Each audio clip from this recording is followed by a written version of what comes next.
मेरे पास बहुत सारे बच्चों के केसेस रहते हैं। अभी एक 9 साल की एक बच्ची का केस मैंने देखा, उसके दूध के दांत अभी तक नहीं गिरे और जो परमानेंट टीथ आ रहे हैं, कोई कोई आ रहा है, कोई दूध के दांत, तो सारे टेढ़ा मेढ़े, उसके दांत सारे टेढ़े मेढ़े हुए हुए हैं। और ये सिर्फ कोई एक बच्चा नहीं है, हम डेली बेसिस पे 2 4 5 बच्चे मैं इस तरह के देखता हूँ जिनके दांत खराब हो रहे हैं। और मसला ये है कि बच्चों के दांत खराब हो रहे हैं और पेरेंट्स को इसकी फिक्र भी नहीं है। पेरेंट्स को लगता है कि कोई बात नहीं, खैर मेरे बच्चे का दांत टेढ़े आ गए, ये कोई, वो ऐसे समझते हैं शायद ये कुदरती ऐसा हो रहा है कि मेरे बच्चों के दांत टेढ़े होंगे। लेकिन ये मसला बच्चों का एक्चुअल में उतना ज्यादा नहीं है जितना हमारे लाइफस्टाइल का या पेरेंटिंग का मसला है। पेरेंट्स को ये लगता है कि दांत आहिस्ता आहिस्ता कोई टाइम आएगा तो गिर जाएंगे, वो हिलेंगे और गिर जाएंगे। और बच्चों की बात करते हैं, बच्चों को तो अभी कुछ पता ही नहीं है। लेकिन साइंटिफिक अगर आप इसकी अंडरस्टैंडिंग की बात करें, एक होता है दूध का दांत, वो ऊपर है, नीचे है उसका परमानेंट टीथ। अगर दूध का दांत है उस पे, उस क्या होगा कि दूध का दांत तब गिरेगा जब परमानेंट टीथ नीचे से ऊपर आएगा, इसकी जड़ कमजोर होगी, ये हिलेगा और ये गिर जाएगा। अब ये क्यों नहीं हिलता? दूध का दांत इसलिए नहीं हिलता कि हमने अब क्या करना शुरू कर दिया, अब हम सारे हमारे बच्चे सॉफ्ट डाइट पे शिफ्ट हो गए, नरम गजाएं खाने लग गए। हम क्या करते हैं, पहले तो दूध देर तक वो नहीं छुड़ाते, फिर हमने रोटी की जगह हमने डबल रोटी शुरू कर दी। हम बच्चे को अगर फ्रूट दे रहे हैं तो वो भी उसके हमने 15 18 एक उसके स्लाइस करके बच्चे को स्लाइस देने शुरू कर दिए, बच्चे को प्यूरीज देनी शुरू कर दी, दलिया, नरम गजा।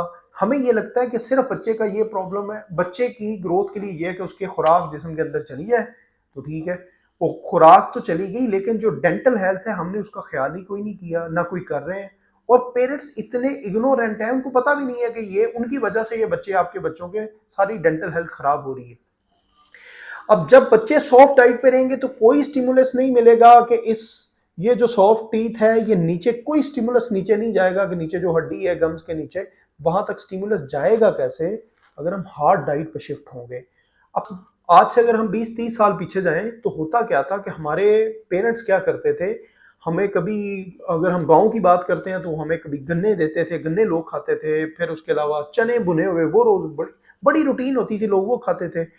फ्रूट खाना है, उन्होंने कोई गाजर पकड़ी तो वो गाजरें खा रहे हैं, मूलियां खा रहे हैं, कच्ची सब्जियां खा रहे हैं, अमरूद वैसे बाइट करके खा रहे हैं, सेब खाना है, एप्पल खाना है तो उसको बाइट कर रहे हैं।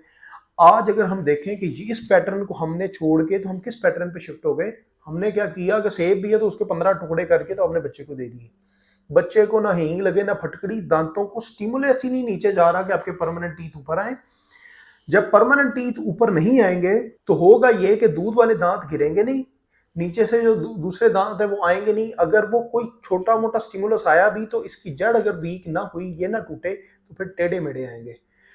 और भी बहुत सारी वजूहत हैं, विटामिन डी की कमी हो सकती है, कैल्शियम की कमी हो सकती है दांतों में, या ओरल डेंटल हेल्थ की और भी वजूहत हो सकती हैं। लेकिन आज जिस प्रॉब्लम के बारे में मैं पेरेंट्स को आगाह करना चाहता था वो ये है कि अपने बच्चों को हार्ड डाइट पे शिफ्ट करें।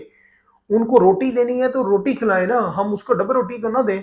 उसको बेशक कच्ची रोटी बच्चे खाते हैं, थोड़ा थोड़ा दांतों पे अगर प्रेशर आएगा, स्टिमुलेट तब ही होंगे परमानेंट टीथ अगर उस पर प्रेशर जाएगा। वो स्टिमुलस अगर नहीं मिलेगा तो आपके बच्चों के फिर ओरल डेंटल हेल्थ आपकी इसी तरह वीक रहेगी।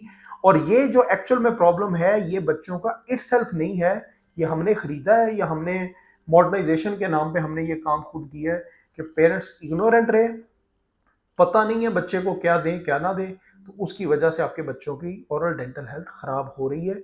और इसको स्टेक पे ना लगाए, नहीं तो आपके बच्चे भी कल को ब्रेसेस में जाएंगे। आपके बच्चे ही आपका फ्यूचर है। आपको इस तरह के जितने भी साइन सिम्टम्स हैं इसको इग्नोर नहीं करना चाहिए। अगर फिर भी टेढ़े दांत, एक टेढ़ा दांत आया ना तो आपको फौरन डॉक्टर के पास जाना चाहिए, या अपनी जितनी भी आपकी लाइफस्टाइल है, आपकी ईटिंग हैबिट है, बच्चे की ईटिंग पैटर्न, उसको देखना चाहिए, उसको क्रॉस चेक करना चाहिए। अदरवाइज आपके बच्चों का भी पूरा फिर वही होगा कि पूरे ब्रेसिस की तरफ आपका बच्चा जा सकता है।